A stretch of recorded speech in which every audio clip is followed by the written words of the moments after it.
Yo, whether you watching from Facebook, Twitter, click the link in my Instagram, moviepilot.com, or YouTube itself. What up, world? It is the end of the month, September, that is. Sully came out, so Tom Hanks will be the movie talk topic of this month. I think I've actually surprised myself, man. I haven't talked about Tom Hanks yet. Just a little brief description of how I landed on my topic, man. I don't know why I always ramble and explain. But let's just get right into the list, man. At number 10, I got a guilty pleasure of mine, and that is The Lady Killers. Um, a lot of people consider it probably the worst Coen Brothers movie. I don't. I think it's hilarious and just an eccentric character from Tom Hanks.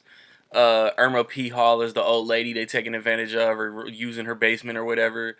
Marlon Wayans is in it. Ryan Hurst is in it. J.K. Simmons is in it. And I don't know. I saw it when I was 18. I liked it then. I've liked it since. They're like using the lady's basement to try to like rob a casino or something, right? All the side characters, man. J.K. Simmons with his stomach issues and like he argues with Marlon Wayans and I don't know, he uses that to like make fun of J.K. Simmons and I don't know, just Tom Hanks' portrayal is kind of what made the movie for me. Like a lot of people don't like the movie, but I do. Coen Brothers catch a bad rep for this movie, but I mean they some of the best directors doing it right now, man. They've recovered since.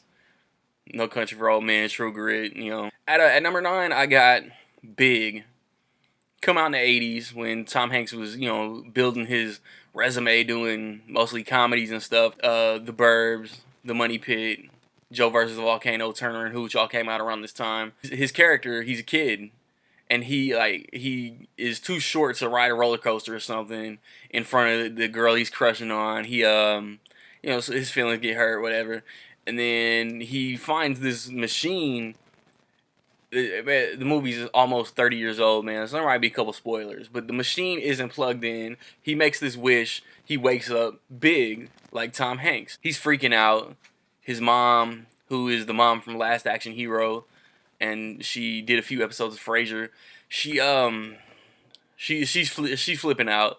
Him and his friend figure out what they got to do to like find this machine and go back. You know what I'm saying? Because once he freaks out, he wants to be a kid again.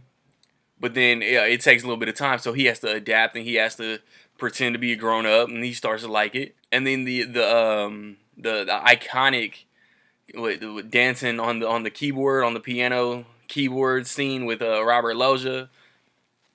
And disclaimer, I watched Big for the first time like 3 weeks ago, and I really enjoyed it. I mean, obviously, but it made my list, man. I also watched The Burbs, which fell short of the list. I watched The Burbs for the first time too, and like a little disclaimer within a disclaimer, man. At the end of the video, y'all gonna notice there's 2 or 3 shocking movies that didn't make this list, man, because I either haven't seen them recently enough to remember them, or just not my flavor. At number 8, I got Sully, the reason for the list. Just came out based on a true story, Miracle on the Hudson, directed by Clint Eastwood. Tom Hanks, man, could easily. I'm not gonna get too into it, man. The movie's been in theaters like 3 weeks. I guess I could spoil it, but I won't because true story, man. So if you were aware of the news at the time, man, you pretty much know what happened. Plane crash, the engines went out. He saved everybody. He literally saved everybody on the plane. And it's just like the hearing and the trial and Mike O'Malley and Anna Gunn, the wife from Breaking Bad. You know, they're trying to twist his words into figuring out a way of saying that he could have got the plane back to the airport. I mean, the whole movie is good, but the ending is worth what you sitting through the movie for. You know what I mean? At number 7, don't put me on the cross for this being so low, but at number 7, I got Forrest Gump. I mean, everybody has seen Forrest Gump. "Run, Forrest, run" was like the phrase of the '90s. You see somebody running like their life depends on it. You clown them and yell, "Run, Forrest, run." You know what I mean? Jenny, peas and carrots. Life is like a box of chocolates. For such a dramatic movie, man, this movie had quotables for days. Um, Tom Hanks won best actor for this, didn't it? I think Zemeckis. I heard like a week or so ago, Zemeckis won best director. Like I knew what I was reminded. You know what I mean? You just see Tom Hanks go through the generations. You got Lieutenant Dan, Bubba talking about all the shrimp. The cast was dope, man. Sally Field, Gary Oldman, Michael T. Williamson, Robin Wright, who has been killing it in House of Cards because I'm catching up on House of Cards. You feel what I'm saying? But she was killing it in that. She was in Forrest Gump, and she would always play him until she needed him, and he loved her, so he was there for her. Little pre Sixth Sense Haley Joel Osment pop up in this. He told the president he got shot in the buttocks. He killing the ping pong. Lieutenant Dan, ice cream. Yeah, like Tom Hanks killing it in the movie roles now, killing it in the '90s. Do it like I've said it before, man. In my Captain Phillips review, my Saving Mr. Banks review, my Sully review, man. Tom Hanks is a national treasure, man. He's going to kill it every time he's on screen. At number 6, speaking of, at number 6, I got Saving Mr. Banks. I really enjoyed this movie, man. The flashbacks with Colin Farrell, the dynamic between Emma Thompson and Tom Hanks as P.L. Travers and Walt Disney, and how he really wanted, and Tom Hanks like really isn't even, he's like a co-lead, you know what I'm saying? He's not the man in this movie. He just how he's doing whatever it took to make Mary Poppins into a movie. This probably won't even make a lot of people list. I really enjoyed it. I loved seeing what transpired, ended up on the big screen, and then I love the poster. Like just look at the poster, man. Her shadow is Mary Poppins, how his shadow is Mickey Mouse. It's great. And then like all the acting performances, even from the side characters like Paul Giamatti and like Jason Schwartzman and BJ Novak. If you sleeping on Saving Mr. Banks, I suggest giving that shit a rewatch. At number 5, I got Castaway. It's one man stranded on an island with a volleyball, and I heard that Tom Hanks almost died, like legit died making this movie. Like he got cut and like lacerated something, and I mean if it wasn't like minutes or hours before he got to the hospital, he really would have died. And I mean, like in Castaway, this movie is dope because Tom Hanks made people care about a volleyball. At the end, it's a 16-year-old movie. I don't care. Like some of these movies, most of these movies, if you ain't seen them and I'm spoiling something, you had time. Toward the end of the movie, man, when he lost Wilson, tell me you didn't feel something. I call you a lie. He's just trying to get back to Helen Hunt, man. It's like Arrow without the missions that Oliver would get pulled into every season just to have flashbacks. And then you can see him like the longer he's on the island, the more he just starts to wither away until he finally builds that twig tied together with grass raft that he made. Eventually, man, like that movie was crazy. At number 4, I got Captain Phillips. Came out the same year as Saving Mr. Banks, about 2 months ahead of it. Like Captain Phillips was October, Saving Mr. Banks was December. And I like these. What made me like these movies even more was that Tom Hanks got snubbed. I don't think he got nominated for either one, and he gave a hell of a performance in both of them.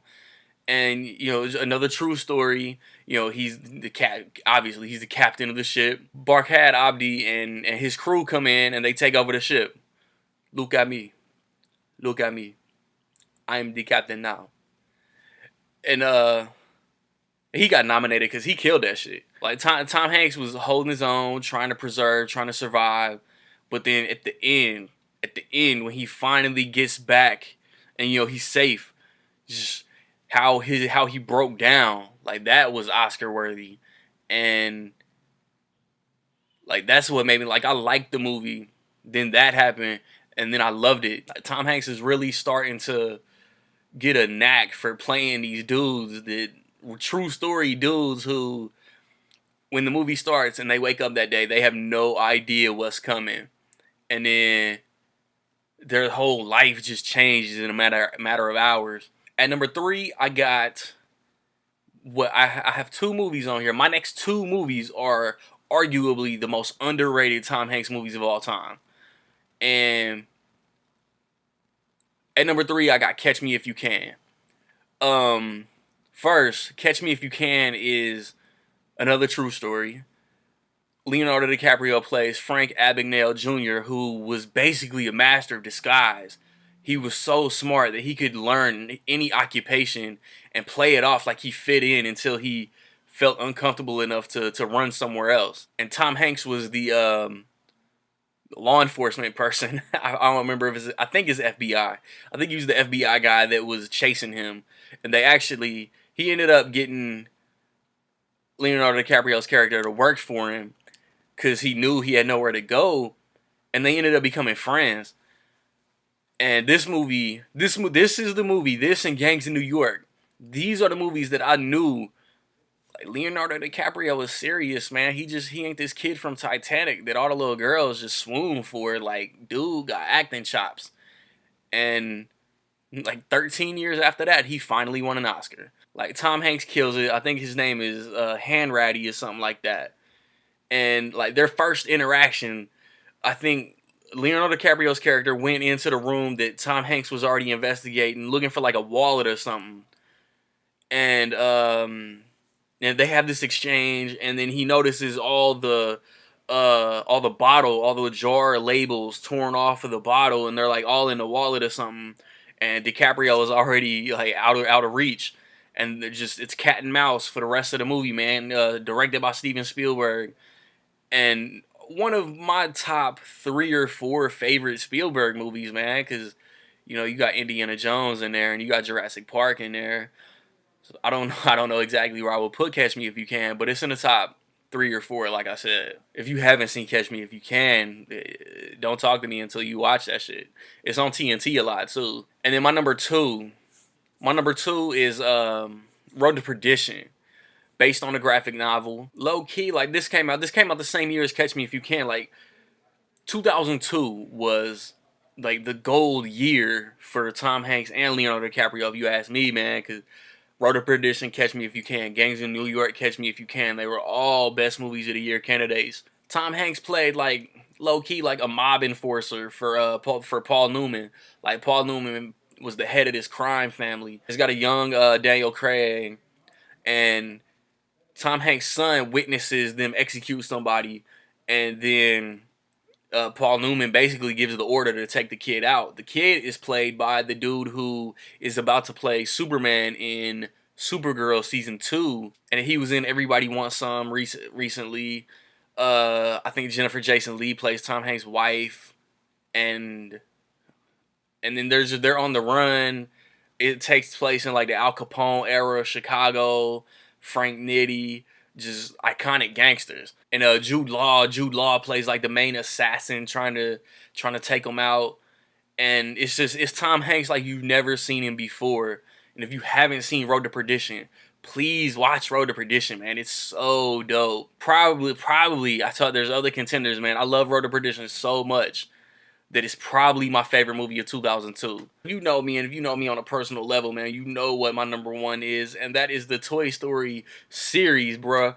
Like, all 3 movies is one continuous story, in my opinion, so I cheated. You see my Pixar video, man. The Toy Story series is my favorite Pixar release.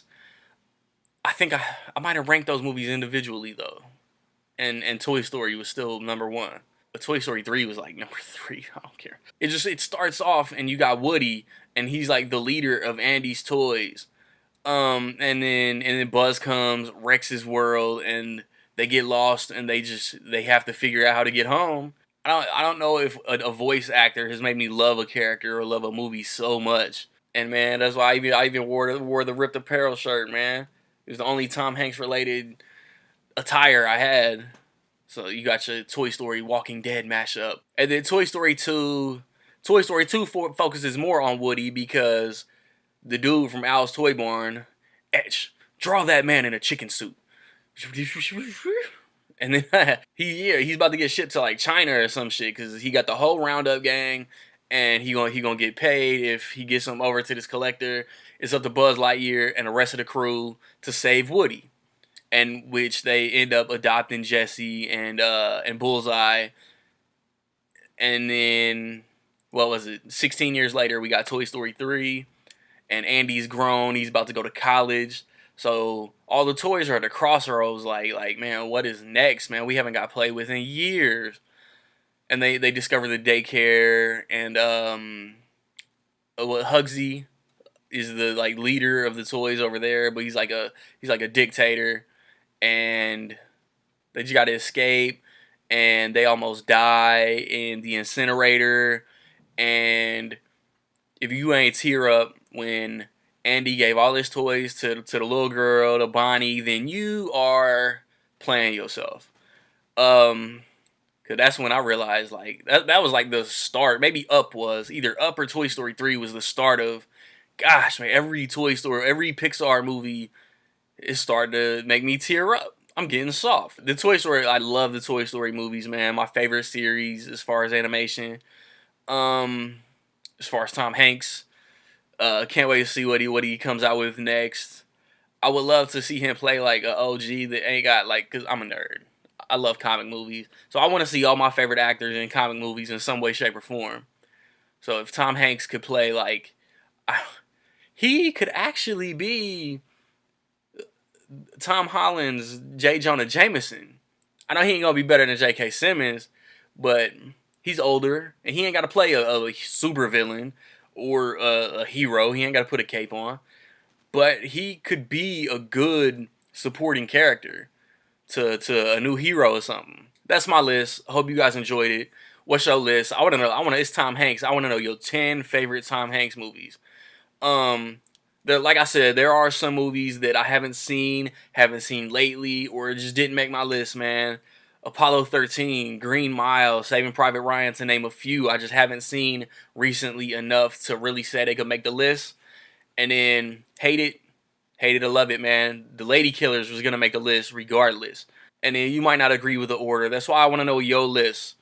So October, I want to do a horror themed list. I don't know what though. My favorite horror franchises, or my favorite slasher movies, or just horror movies in general.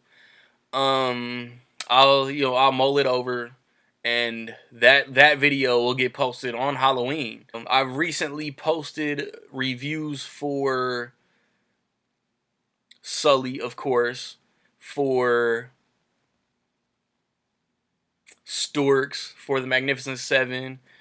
That's all. That's just in September, man. September has been so weak that when I post my review for Deepwater Horizon in the next couple days, it'll be like the 4th September release that I see. Whatever reviews from summer you curious about my thoughts on, those are posted.